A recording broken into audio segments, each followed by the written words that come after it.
Vamos falar sobre as correntes historiográficas, onde será abordada a escola metódica. Essa escola é responsável pela institucionalização da história como ciência, a partir de meados do século XIX. Seu objetivo era descrever a história realmente como havia acontecido no passado, sendo um relato único e inquestionável desse passado. Portanto, era baseado em métodos rigorosos, com a imparcialidade do historiador, ou seja, sem juízos de valor. Suas fontes eram documentos escritos, principalmente documentos oficiais do governo. Essa escola tinha como característica ser nacionalista e ter foco nos grandes personagens históricos.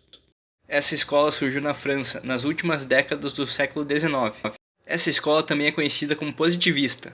Essa escola baseava-se em fatos naturalmente encontrados em fontes pelo historiador, que os organizaria cronologicamente em uma narrativa neutra, produziria ao final um trabalho efetivamente objetivo.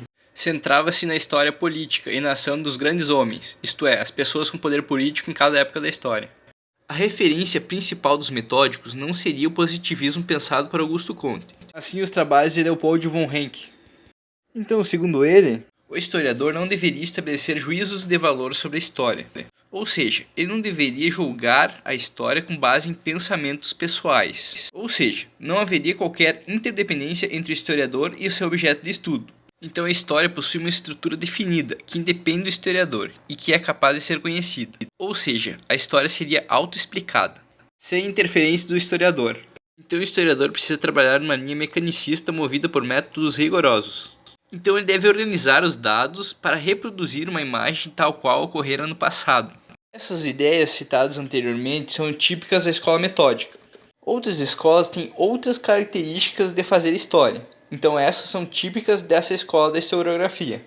Para Ranke, a história deveria ser constituída como uma ciência positiva. Isso seria obtido por meio de uma análise objetiva do passado, que desse um fim nas especulações. Buscava a construção do conhecimento que partisse dos dados obtidos em documentos.